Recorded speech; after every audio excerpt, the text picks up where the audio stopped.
Hi, my name is Kate Irwin. I'm a staff reporter at Decrypt Media, and today we're talking all things metaverse entertainment. The metaverse has become a huge buzzword lately for all things film, music. There's been all kinds of different things happening in the metaverse. So I would love to get started by introducing our panelists, have each of you introduce yourselves and give us your definition of what you think the metaverse is right now. I'll kick things off then. So my name's Paul Caslin. I'm from Hello. My background is in the entertainment industry. I'm a creative director for the Video Music Awards for MTV, and I've designed lots of kind of TV shows and tours over the last kind of 15 years. And I think the metaverse for me feels like a place where everyone can come together to experience their favorite shows, their favorite events all in one place. And I feel like the tech's not quite there yet, but in the next kind of 2 to 5 years, I really feel like we're going to have something where a show or in an arena can only hold a certain amount of people, but the metaverse can hold the entire population of the world if the tech gets there. So I think that's where I see us going in kind of 5 years' time. Hi, my name is Neeraj Roy. I'm the founder of Hangama Digital Media. We're a digital media entertainment company out of Bombay in India with about 96 million consumers across music, video, and gaming.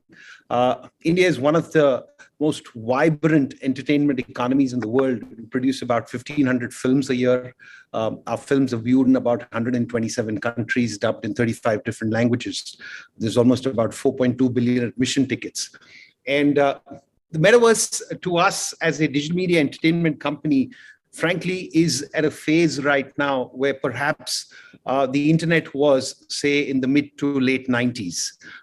Where this will lead up to, it's really limitless. But we see this from the prism of three key things.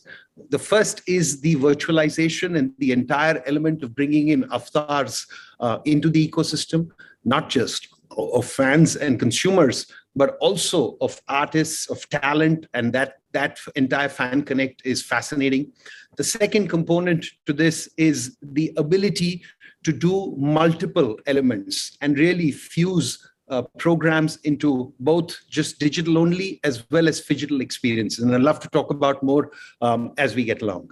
Very excited to be on this panel, and my welcome to all of you. Thanks. And I'm Noah Gaynor. I'm co-founder and CEO of Parcel. We're the first marketplace designed exclusively for virtual real estate users, those interested in buying and selling and browsing virtual land. And we have a complementary upcoming product called Creatorverse, which is a platform for all metaverse creators, whether they be architects, artists, sound designers, filmmakers, fashion designers, to show off their work, connect with others, connect with landowners, and get discovered. And right now, the metaverse to us is definitely in its earliest days. We sometimes call it the 3D internet, but I think that is not giving it fully justice. It's a collection of shared immersive spaces that are going to create a much more immersive experience for all users of the internet in the coming years. And this will, of course, be tremendously boosted by VR, AR, mixed reality hardware that's coming very soon. Great. And thanks everyone for being on the panel today.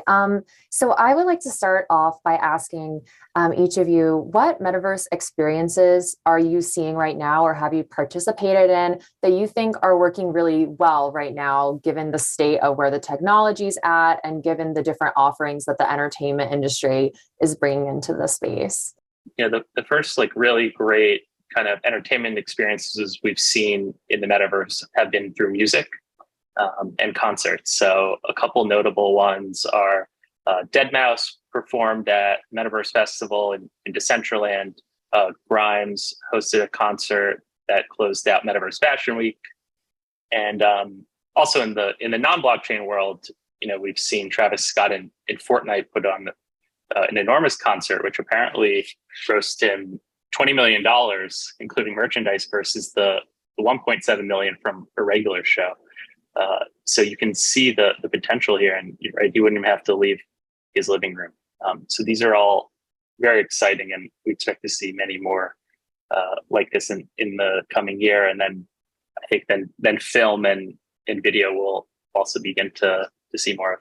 Yeah, I think from that Hello perspective, we're really working on kind of creating kind of entertainment properties that really kind of fit a metaverse and also bring people together as well. So I think the problems I've had with the metaverses that are currently out there is they're all kind of tech-based. There's very few that actually bring a mainstream audience into the space as well and kind of create entertainment that's captivating and kind of makes you want to be a part of it. So I've experienced kind of like the Sandbox and obviously the Travis Scott concert as well. But I also think as well, it's kind of more about our push is about creating kind of entertainment that not only lives outside the metaverse, but also you can play a part of it within as well. And kind of, I think the hybrid of the two things together is what I'm most excited about in the coming years. So from our side, we come from the land of Bollywood, and music and movies kind of go together. Apart from what one has already seen, I'll share with you a little bit of what we are trying to build here. As I mentioned earlier, we feel in the virtualization process, trying to give more and more immersive experiences via avatars is going to be a very big opportunity. So there are two things that we are currently working on. One is linked to just say watching of let's say there's a trailer of a movie and you're kind of experiencing that with your friends in the metaverse. What if you also had the opportunity to watch that trailer with the stars, the avatars of the stars? And we are also looking at doing some component of animation codes, including reactions of how the actual talent, the stars themselves behave. So when you're interacting, the fan gets, one level closer to the artist, as it were. And that is something exciting that, we're looking forward to. And we're actually working on building that out. Great. And so to speak to more of the film side of things, a lot of filmmakers really value the importance of a theatrical experience being in a movie theater. So what are the thoughts here as we move into the metaverse regarding film theatrical experiences? Can we recreate a theater experience in the metaverse, or is it always going to be something separate and different from the experience of physically going to a movie theater? So, Kate, my reaction to this is that I think we should not necessarily try and recreate. I believe the cinema experience has its own, and just like we've had a home theater experience, etc. The good news is that experiences in home itself are getting richer and richer, right? Today, a standard sort of 75 to 85-inch TV is standard in most homes, at least. What we are trying to look at is we are toying around with some storytelling experiences which are a little more immersive and interactive, which could potentially be even multipath in a sense. We've done this in the past with more animation-related stuff, but to do this with real films also requires getting in early, which means that you are, let's say if it's a crime thriller and you want involvement with the audience right from the beginning, you could potentially lead up to 4 or 5 alternate endings, depending on 4 or 5 different interactions where you prompt the consumer or prompt the audience to interact. So I think those could be the early kind of innovations which will potentially get more and more people to come in. So gamifying it is really the call that we'd like to suggest. Yeah, and I remember when Netflix created the Bandersnatch interactive experience, and people were using their remotes and stuff to engage with that, and it really raised the question for me of at what point does a film or a TV show become a video game, and what's the difference between a metaverse experience and a video game or a movie, and it feels like a lot of these lines are blurring together. I was curious to hear anyone's thoughts on this sort of blending of media as we have this new interactive era of technology. Yeah, I mean, I think that's a very good point and a very great way of looking at it. I mean, I'm sure we're all heavily influenced by Ready Player One. I think that movie kind of kickstarted the whole people falling in love with the metaverse, and to kind of be the star of your own movie is kind of everyone's dream. And I think if we can find ways of kind of giving these through lines and these storylines into the metaverses where you can go about your day and can participate in kind of a thriller, or you can go on a game show. Hello, we're working on a couple of game show ideas where you will be able to kind of feature live as part of a show and kind of earn real kind of crypto and NFTs as part of that.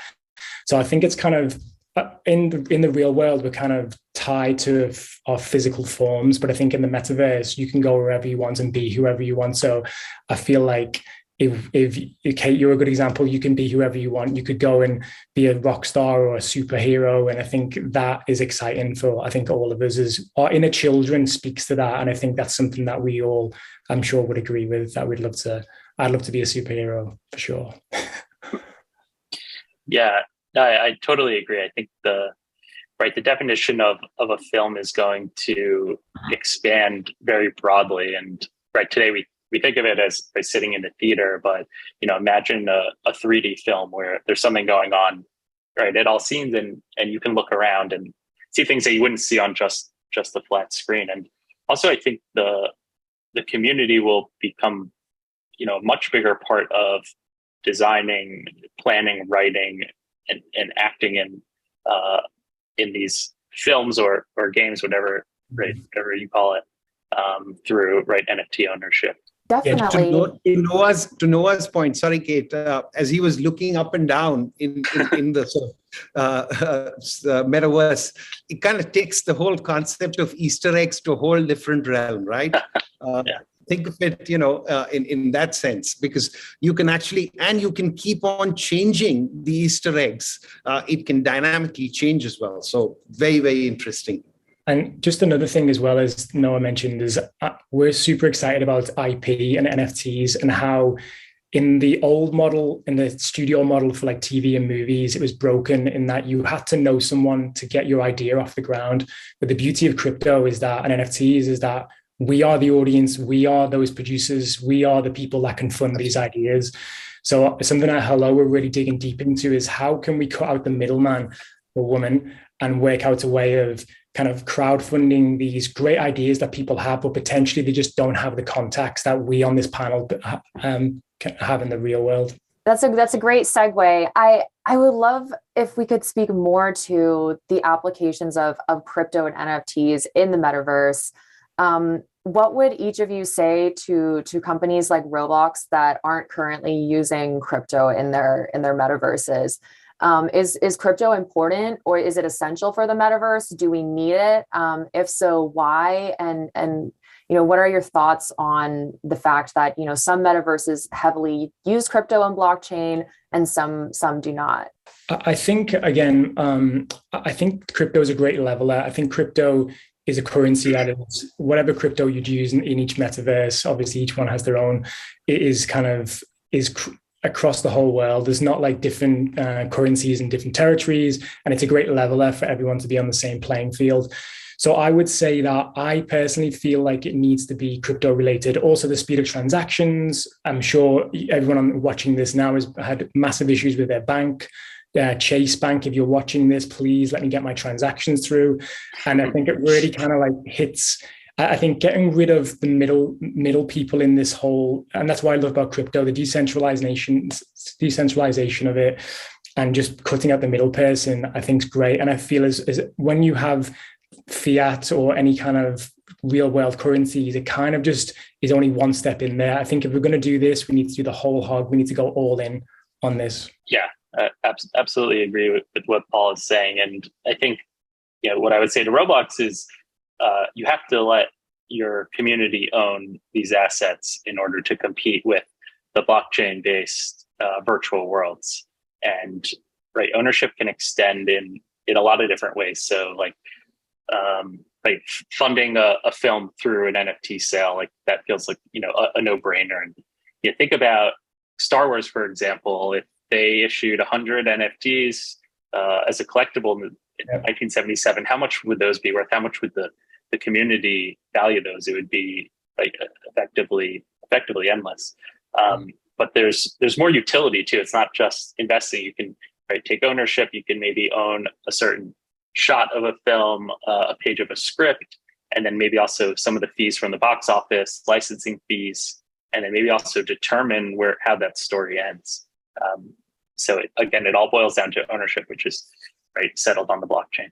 So Kate, my views on this will probably, whilst I'll agree with Paul and Noah on the aspect of how crypto at this point in time permits the fractional ownership that they are talking about, which is really, its manifestation via an NFT. And then the NFT is a gateway into the metaverse, into, numerous elements that you'll bring in.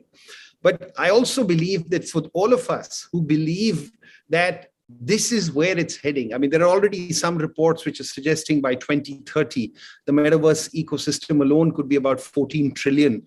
If you compare that to an 85 trillion global GDP, that's a pretty impressive world that we are heading towards. But in order to get there, I also believe that there is a huge opportunity in transitioning a certain Web2 audience into Web3. And if it's addressed to them, and in that sense, trying to bring on board communities which are perhaps, getting access into this ownership, albeit with the challenges of the middleman and the bank or whatever, but really moving to the promised land, as it were, I think you're just broadening the market that much more.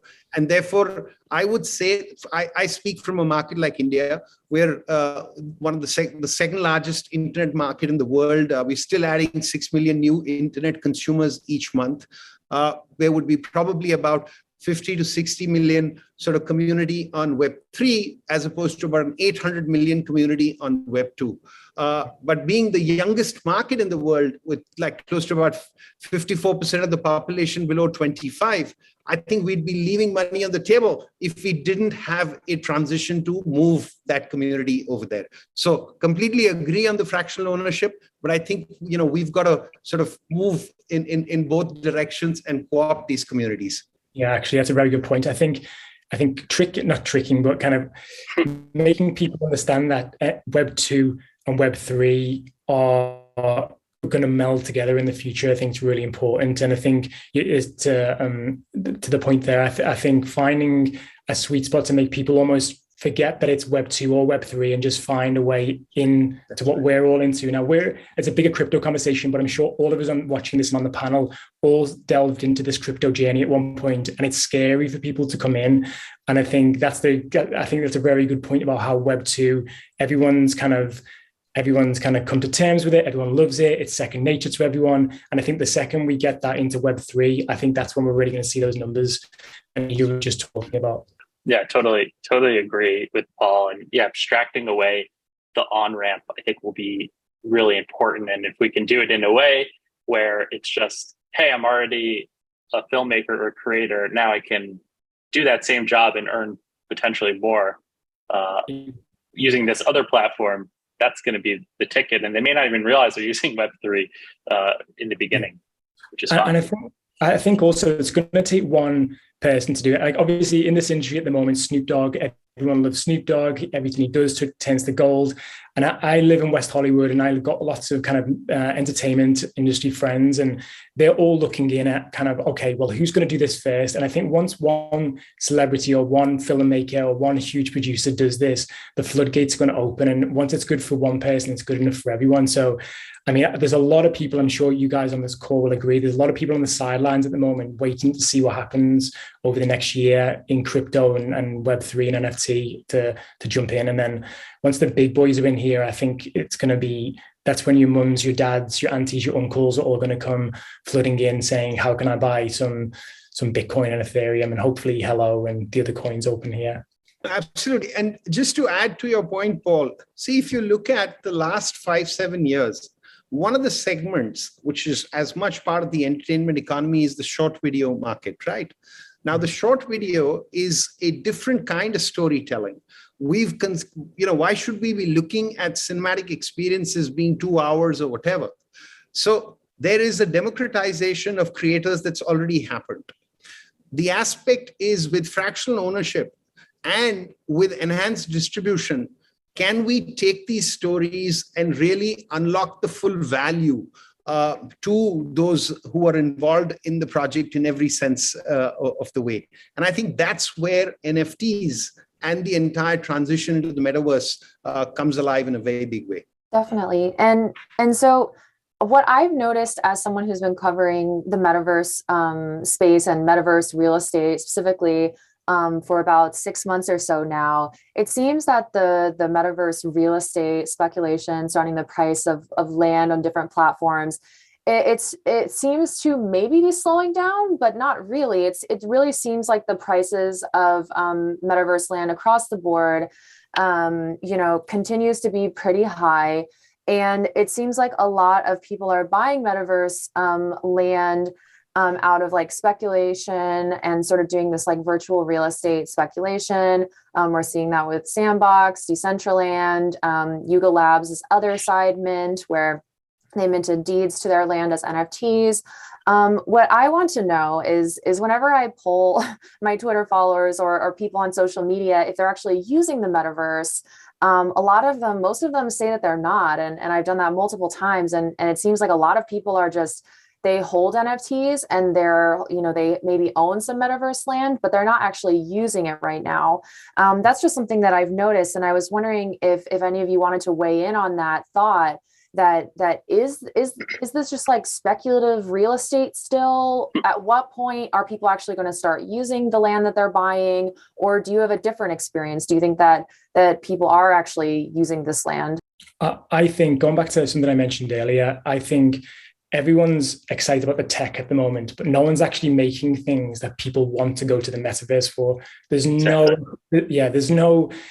kind of big, we've spent our whole lives kind of in consuming media on television, on streaming platforms now.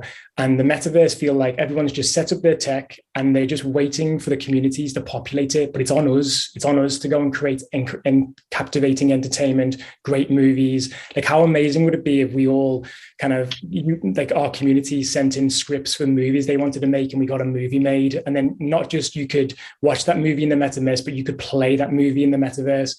And I feel like we're getting this the wrong way around. Everyone's running into buying land, but no one knows why they're buying land. No one knows why they're there. And I think we all need to unpick it and get back to basics of, let's start making incredible entertainment that draws people into the metaverse, not building empty metaverses that people just wander around aimlessly all day and then eventually like turn it off. Yeah, exactly. So from the Parcel perspective, right, we're very close to kind of this question, and you're correct. A lot of it, I believe, is speculative buying right now. A lot of these metaverse worlds are not yet live. So, that's a part of it too. But even the ones that are like Decentraland still largely need to be built. And we have an internal, mantra at Parcel where we say land's only as valuable as what's built on top of it. So, whichever virtual world succeeds, we believe will be because there will be amazing creations and experiences built there. One of the reasons we've spun up this Creativerse platform to actually help build the metaverse, because it will one day be this very thriving, rich economy. Like the real world will be goods, services, entertainment. But we need the builders to come in and actually build it. A lot of landowners are not creators. I agree on the entire aspect of the speculative nature of virtual land. And to your point, from its peaks, if you look at Sandbox, Decentraland, etc., they've shed about 70-75% from peaks, as it were. And yet, to some, that may even still seem, high. I believe that, I think, the moment you start getting experiences which consumers start relating with, and you've got to break this up into two parts. There are experiences which don't necessarily require incremental sort of devices, etc. So you're not going into the XR, VR, MR space, as it were. And even there, you've got two worlds. You've got the entire app world, and there's a very big opportunity, which is the browser world, which is still being left out because a lot of the functionalities don't necessarily come alive. So I think, like if I have to look at this as media, and you go back, 20, 30, 40 years, each time, to Paul's point, the moment you get a couple of like the examples we gave on music, for example, we talk about the fact that he came in the concert, Travis Scott, and 19 million people attended. He made $20 million worth of transaction. But that was in a particular world. So I feel that this is going to continue. You will see more and more of these experiences coming around. We shouldn't necessarily get carried away with the speculative nature on the land, because a lot of these will be on open worlds as well that will get created. And bear in mind, the 7 big tech guys themselves have their own ambition. I mean, NVIDIA is doing Omniverse. These are open worlds. Microsoft's building the entire ecosystem. In Teams itself, there will be huge use cases that will come around. So that will all lead to more and more adoption. Definitely. And so jumping into something that is related, a lot of some of the successful metaverse experiences have been actually in video games and existing video games like Fortnite. It seems to me like as a gamer, a lot of the people that I know who are using the metaverse right now are gamers, and they're using VR chat, things like that have existed for a long time already, before like the metaverse was even like a buzzword.